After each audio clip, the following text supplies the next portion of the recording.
Yohanes 14, saya akan membacakan ayat yang ke-16. Demikian bunyi firman Allah. Aku akan meminta kepada Bapa, dan Ia akan memberikan kepadamu seorang penolong yang lain, supaya Ia menyertai kamu selama-lamanya. Sampai di sini pembacaan firman Allah.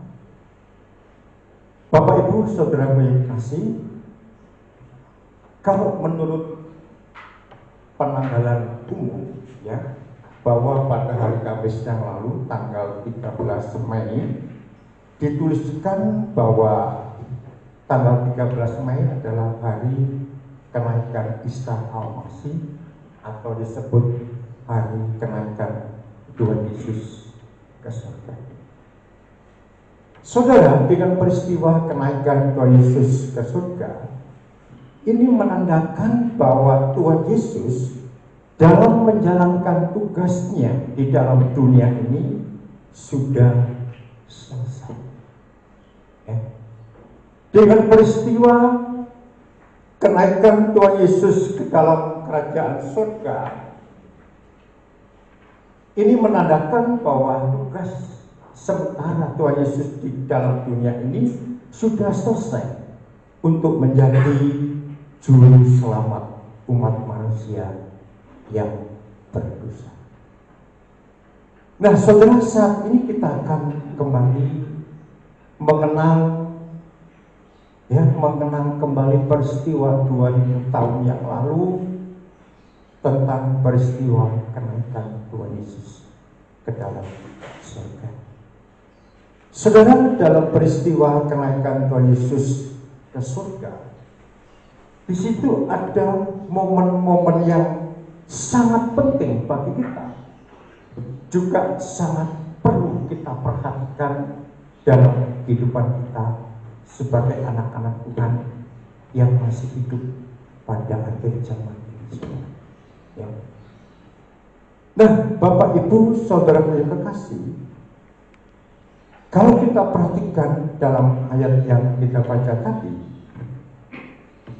dalam Injil Yohanes 14 ayat yang ke-16 dikatakan, Aku akan meminta kepada Bapa, dan Ia akan memberikan kepadamu seorang penolong yang lain, supaya Ia menyertai kamu selama-lamanya. Saudara, sebelum Yesus terangkat ke surga, atau sebelum Yesus naik ke surga, Tuhan sudah berjanji kepada para murid-muridnya, juga kepada semua pengikut-pengikut Tuhan Yesus, di mana Tuhan akan memberikan seorang penolong yang lain yang disebut Roh Kudus. Nah, saudara, pertanyaannya, mengapa Tuhan Yesus sebelum naik ke surga berjanji untuk memberikan penolong yang lain, yaitu Roh Kudus? Kok tidak seperti manusia yang kalau mau meninggal itu memberikan surat wasiat ya kepada, mungkin kalau anaknya itu 2, 3, yang satu nanti kamu saya kasih sawah sekian hektar, ya. Yang satunya perusahaanku, yang ini kamu teruskan, mungkin yang satu ini deposito di bankku masih banyak, kamu lanjutkan. Nah, tidak seperti itu, saudara. Tuhan Yesus naik ke surga hanya memberikan satu pesan. Aku akan memberikan seorang penolong yang lain, yaitu Roh Kudus.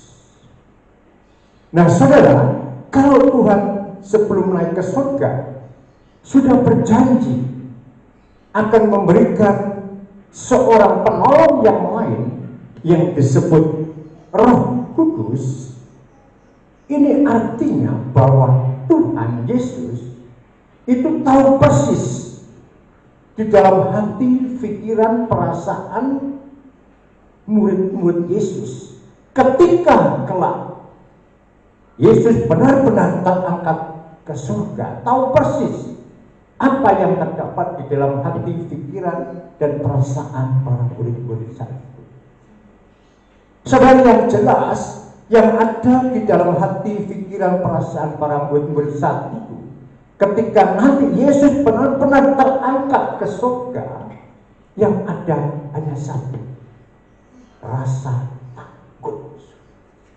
Rasa takut, ya, karena pada saat itu, pada saat Yesus menjalankan misinya, menjalankan tugasnya selama 3,5 tahun, penguasa Romawi sangat menentang, sangat membenci.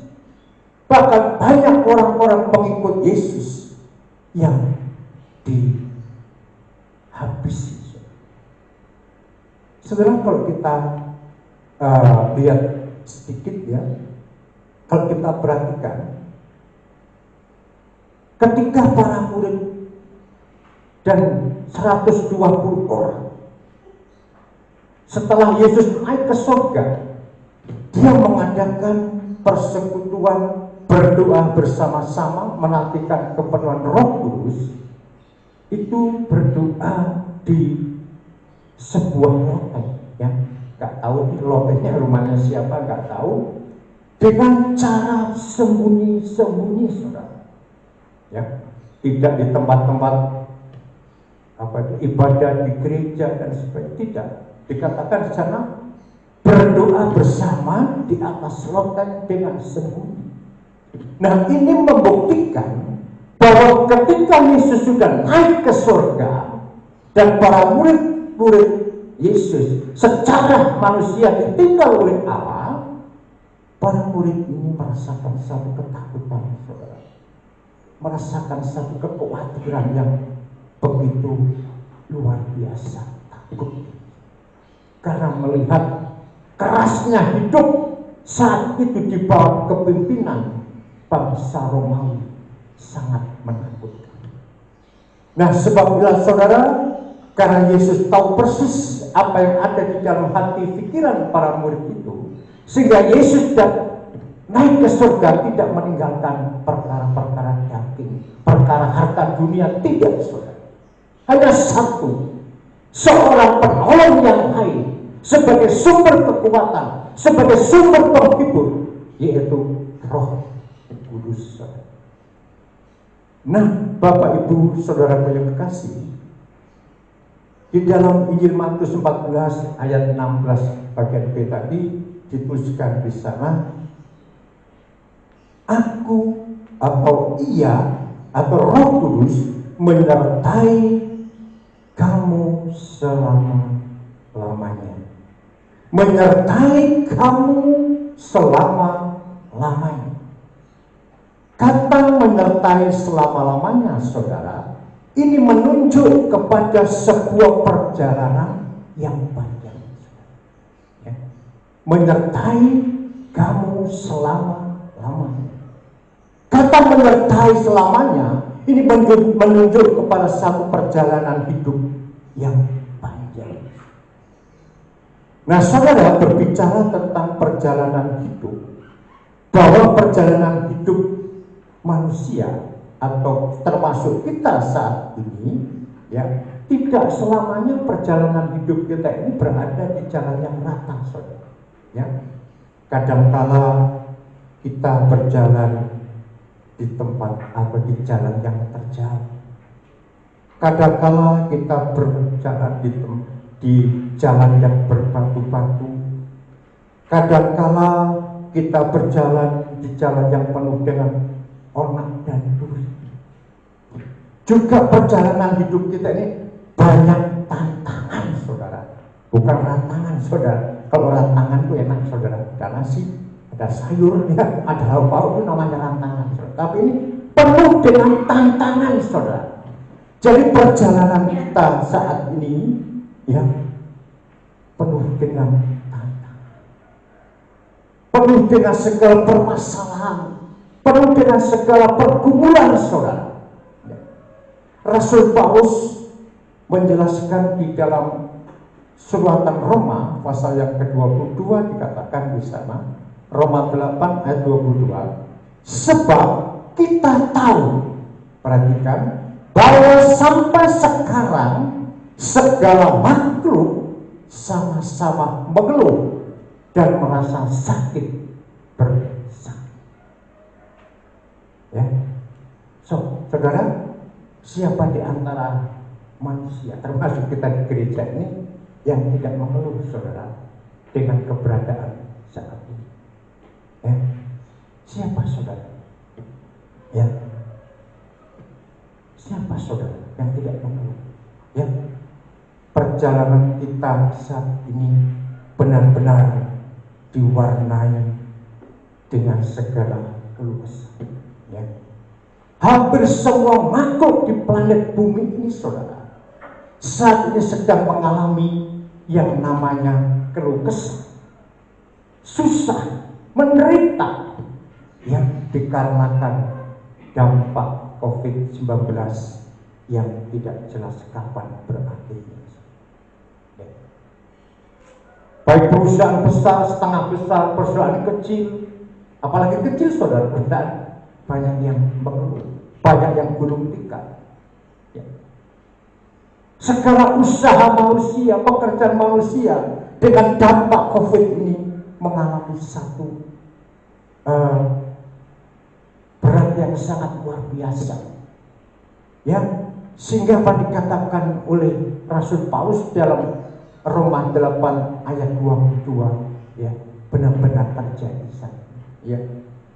Sebab kita tahu bahwa sampai sekarang segala makhluk yang sama-sama mengeluh.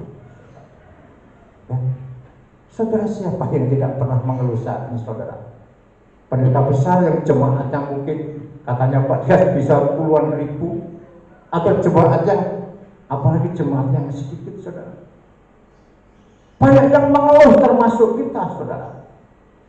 Ingat, saudara, ya, keadaan hidup manusia pada akhir zaman ini, ya, segala aktivitas manusia dibatasi. Ya, kalau kita perhatikan pengumuman dari Bapak Presiden, ya, ada pembatasan, penyekatan yang orang dari daerah Malang tidak bisa ke Surabaya, Surabaya tidak bisa ke Malang, dan lain sebagainya. Ya, satu hal yang menunjukkan benar-benar firman Allah saat ini telah digenapi, saudara. Digenapi saya ini, saudara. Sudah ada keluh kesah, penyekatan dan sebagainya. Saudara, oleh karena itulah, karena perjalanan hidup kita ini masih panjang, ya, nggak tahu panjangnya berapa, apa 90, apa 100, apa 70, kita nggak tahu. Yang jelas perjalanan kita ini panjang dan penuh tantangan, penuh dengan pergumulan, penuh dengan keluh kesah. Maka kita ini membutuhkan kekuatan ilahi. Kekuatan ilahi itu berada di dalam Roh Kudus. Ya, kekuatan Allah itu berada di dalam Roh Kudus saat ini, saudara. Nah, saudara, sekarang bagaimana dan di mana kita bisa mendapatkan kekuatan ilahi, kekuatan Allah, yaitu kuasa Roh Kudus. Saudara, kalau kita baca dalam kitab Mazmur pasal yang ke-84, bagaimana Raja Daud dalam menjalani hidup yang bertantangan ini, ternyata Raja Daud yang sebagai umat yang percaya kepada Allah bisa mendapatkan satu kekuatan Allah yang sangat luar biasa. Mazmur 84 ayat yang ke-6 sampai ke-8, saya bacakan demikian. Berbahagialah manusia yang kekuatannya di dalam Engkau atau di dalam Tuhan, yang berhasrat mengadakan ziarah. Ayat 7, apabila melintasi lembah Baka, mereka membuatnya menjadi tempat yang bermata air. Bahkan hujan pada awal musim menyelubungi dengan berkat. Ayat 8, mereka berjalan makin lama makin kuat hendak menghadap Allah di Sion. Saudara, ini satu kesaksian pengalaman Raja Daud ya dalam menjalani hidup yang begitu beratnya, begitu kerasnya. Saudara, mari kita lihat ayat demi ayat dalam Mazmur ini. Dalam ayat yang ke-6 dikatakan, berbahagialah manusia yang kekuatannya di dalam Tuhan. 16 bagian A dikatakan, berbahagialah manusia yang kekuatannya di dalam Tuhan.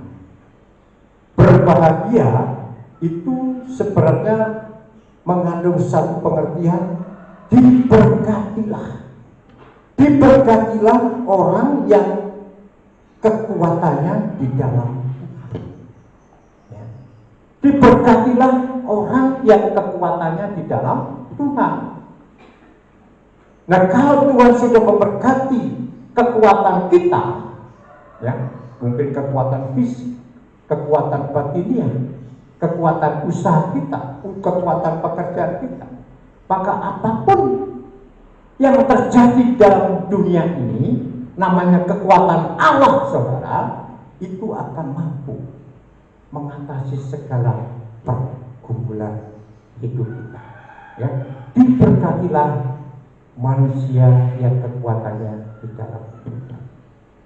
Kemudian ayat yang bagian B, saudara, katakan, yang berhasrat mengadakan ziarah, ya, yang berhasrat mengadakan ziarah. Saudara, kata ziarah pada umumnya orang itu mengartikan ziarah itu pergi ke kuburan, ya, ke makam untuk berdoa, tabur bunga dan sebagainya, ya, seperti saudara kita Muslim, ya, dia itu sering mengatakan ziarah ke Wali Songo, ya, berziarah ke orang-orang yang dianggap sakti, ya, ke wali dan sebagainya untuk berdoa, menabur bunga dan sebagainya. Nah, saudara, sebenarnya kata ziarah itu, ya, menurut bahasa Ibrani, ya, di sana dituliskan dengan satu kata misilo. Ya, kata ziarah menurut bahasa Ibrani, kata aslinya disebut misilo. Misilo yang artinya itu tapak tilas. Ya. Misilo artinya itu tapak tilas, atau artinya yang lebih panjang, mengikuti jejak perjalanan orang yang dihormati. Ya, itu menurut kata asli ziarah dalam bahasa Ibrani yang disebut misilo, tapak tilas, atau mengikuti jejak perjalanan orang yang dihormati. Itulah kata arti ziarah. Nah, saudara, bagi kita sebagai umat yang dipilih Allah, siapa orang yang kita hormati? Siapakah orang yang kita kagumi? Apakah pendeta besar? Apakah hamba Tuhan yang mungkin sudah memiliki titel doktor dan sebagainya? Dan mari kita lihat, saudara, siapa yang patut kita teladani, saudara. Kalau kita baca dalam Injil Yohanes 14 ayat yang ke-6, Injil Yohanes 14 ayat ke-6 dikatakan, kata Yesus kepadanya, akulah jalan dan kebenaran dan hidup. Tidak ada seorang pun yang datang kepada Bapa kalau tidak melalui Aku. Ya, Yohanes 14 ayat yang ke-6. Ini artinya, saudara, kita sebagai anak-anak Tuhan, ya, orang yang kita kagumi, orang yang kita hormati, orang yang kita segani hanyalah Yesus. Maka artinya, saudara, bahwa orang yang diberkati dengan kekuatan Allah adalah anak-anak Tuhan yang mengikuti jejak jalannya Tuhan Yesus. Ya, itu Asia. Dalam kitab Mazmur tadi, ya, diberkati orang yang kekuatannya di dalam Allah, orang yang berhasrat mengatakan ziarah. Kalau kita ambil satu pengertian bahwa orang yang diberkati oleh kekuatan Allah atau orang yang diurapi oleh kuasa Allah adalah orang-orang atau anak-anak Tuhan yang mengikuti jejak perjalanan Tuhan Yesus Kristus. Ya, yang dimaksud jejak perjalanan Tuhan Yesus di sini bukan ya Tuhan Yesus pernah ke bukit Tengkorak naik ya di situ, mungkin ke danau. Yang dimaksud jejaknya itu bukan seperti itu, saudara. Tapi yang dimaksud jejak Tuhan Yesus di sini adalah cara hidupnya, pola pikirnya, ya kan, perasaannya, ya, pikiran perasaan hatinya. Itulah yang harus kita teladani dari jejak perjalanan Tuhan kita Yesus Kristus. Saudara, orang-orang yang seperti inilah yang berhak, yang layak nantinya diberkati oleh Allah dengan kekuatan Allah, diberkati, diurapi dengan kuasa Roh Kudus. Orang yang mengikuti jejak perjalanan Tuhan Yesus, cara berpikirnya, pola hidupnya, perasaannya itu seperti Yesus. Ya, itulah orang yang akan diberkati oleh kekuatan Allah. Ayat yang ke-7 bagian A saudara katakan dalam kitab Mazmur tadi, apabila melintasi lembah Baka, mereka membuatnya menjadi tempat yang bermata air. Ya. Apabila melintasi lembah Baka, mereka membuatnya menjadi tempat yang bermata air. Saudara, kata Baka berasal dari bahasa Ibrani disebut Baha, bukan paha saudara, tapi Baha. Ya. Baha itu adalah jenis tanaman yang batangnya dan rantingnya itu dipenuhi dengan duri, saudara. Dan pohon Baha ini biasanya banyak terdapat di lembah atau di dataran rendah. Nah, jikalau pohon Baha ini yang ditiup oleh angin, maka pohon Baha ini akan mengeluarkan bunyi seperti orang menangis. Ya, seperti orang menangis. Ya, jadi kalau pohon Baha ini yang ditiup oleh angin yang kencang, itu akan mengeluarkan sebuah bunyi atau suara seperti orang menangis. Saudara, oleh karena itulah orang-orang Israel menyebut lembah itu lembah Baka atau lembah air mata. Ya, lembah air mata. Nah, selanjutnya dikatakan saudara kasih, kita sebagai anak-anak Tuhan, jika kita diberkati dengan kekuatan Allah, ya, walaupun hari ini, saat ini, perjalanan kita dalam lembah Baka, lembah air mata, ya, maka lembah Baka, lembah air mata, jika kekuatan Allah ada di pihak kita, dikatakan dalam Mazmur tadi ya, yang 7 bagian A, akan berubah menjadi tempat yang bermata air. Walaupun kita sedang berjalan di lembah Baka, lembah air mata, saudara, itu bisa berubah menjadi mata air, tempat mata air, artinya tempat yang menyenangkan. Kalau kita diberkati dengan kekuatan Allah, kalau kita disertai oleh kuasa Roh Kudus, saudara. Lembah air mata, siapa yang tidak menangis saat ini, saudara? Ya, melihat anak-anak sekolah yang sudah berantakan, ya, pada orang tua mengeluh, ya, belajar secara online, mengeluh, ya, dan lain sebagainya. Ya, semua para pekerja di perusahaan banyak yang dirumahkan, banyak yang diberhentikan. Saat ini kita berada di lembah air mata, di lembah baka. Sesuai dengan janji Allah. Kalau kita diberkati dengan kuasa Allah, diberkati kekuatan Allah, artinya Roh Kudus ada di dalam kita. Walaupun kita berada di lembah baka, saudara, kita tidak akan pernah namanya mengeluh, meneteskan air mata. Kenapa, saudara? Ayat yang ke-7 bagian B dikatakan, bahkan hujan pada awal musim menyelubungi dengan apa, saudara? Dengan berkat, saudara. Ya, Mazmur tadi dikatakan, ya, ayat yang ke-7 bagian B, hujan awal akan menyelubungi kita dengan berkat. Inilah buahnya, saudara.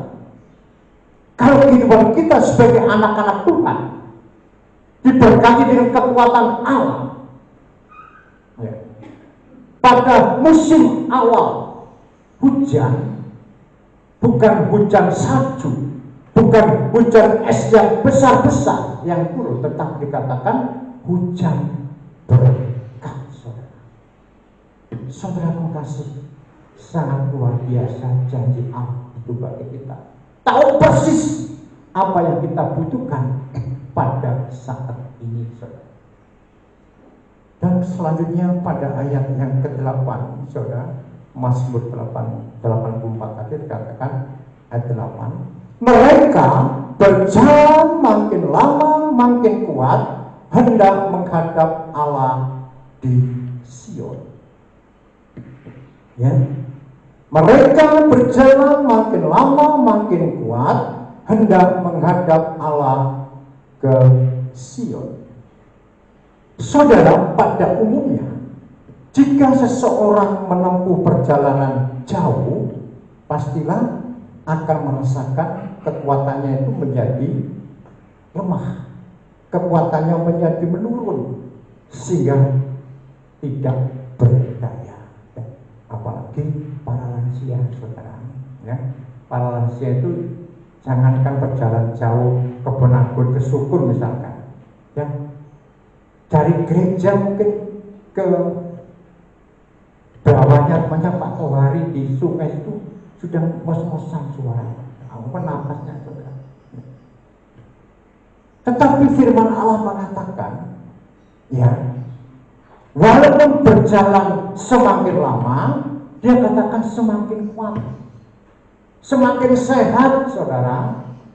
Itulah janji Allah. Kalau kita sebagai anak-anak Tuhan diberkati dengan kekuatan Allah. Semakin kita berjalan semakin lama, semakin kuat dan semakin sehat. Ya, baik sehat secara fisik kita, kalau lebih sehat akan batiniah kita, sehat iman kita, kuat iman kita, saudara. Kalau kita diberkati oleh Allah dengan kekuatan Allah, walaupun dunia saat ini kita berada di lembah air mata. Nah, Bapak Ibu saudara kasih, Raja Daud juga memberikan satu pengakuan atau kesaksian dalam Mazmur 17 ayat yang kelima dikatakan, Mazmur 17 ayat yang kelima dikatakan, langkahku tetap mengikuti jejakmu, kakiku tidak goyah. Heran saudara ya, langkahku tetap mengikuti jejakmu, kakiku tidak goyah. Satu hal yang mustahil dan mustahil, saudara. Kalau orang jalan jauh tapi dikatakan kakiku tidak goyang, karena aku mengikuti jejaknya Tuhan. Nah, sebab itulah saudara, mari ya, selagi masih ada kesempatan bagi kita, mari kita senantiasa jangan henti-hentinya, jangan jum-jumnya kita mohon urapan kuasa Allah, mohon untuk dipenuhi dengan kuasa Roh Kudus. Saudara, inilah betapa pentingnya peranan Roh Kudus bagi kita sebagai anak-anak Tuhan yang hidup di akhir zaman ini. Begitu penting sekali akan peranan Roh Kudus dalam kehidupan kita sebagai anak-anak Tuhan. Saudara, kalau di gereja kita sudah dimulai ya, 2 hari yang lalu diadakan ibadah kepenuhan kuasa kudus ya. Mari kita kesempatan yang tidak terlalu banyak ini saudara, kita tekuni mengikuti ibadah kepenuhan Roh Kudus ya, supaya Tuhan memberkati kita dengan kekuatan Allah. Saudara, jika Bapak Ibu mungkin kuat berpuasa, silakan berpuasa. Kalau mungkin Bapak Ibu tidak kuat berpuasa karena kondisi tubuh kita itu kurang sehat, tidak fit ya tidak puasa tidak apa-apa saudara, karena tidak bisa puasa itu memaksakan diri, tidak bisa saudara ya.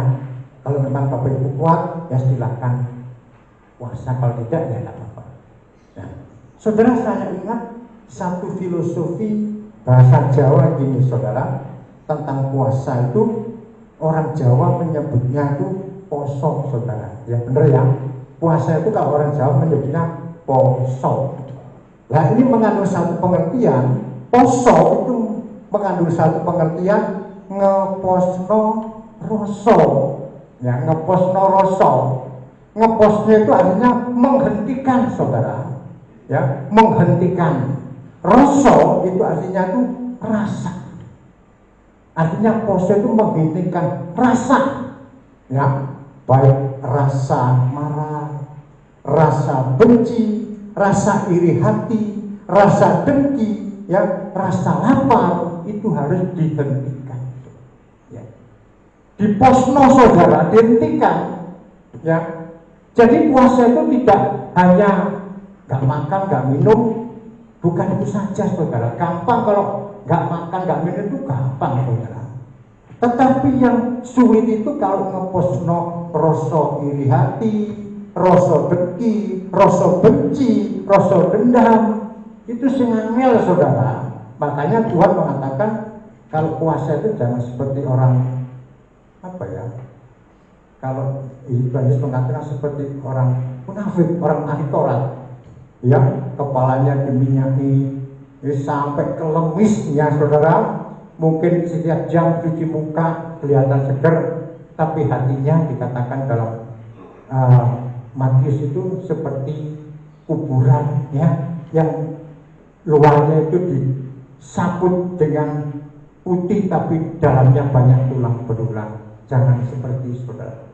Puasa yang perlu itu kita itu di samping menghentikan, menahan lapar dan haus, harus kita itu namanya ngeposno rasa dengki, rasa benci, iri hati, yang rasa sombong dan sebagainya, itu harus diposno saudara, dihentikan supaya nanti puasa kita itu sampai kepada Allah, sehingga Allah memberkati kita dengan kekuatan Allah yang disebut dengan Roh Kudus.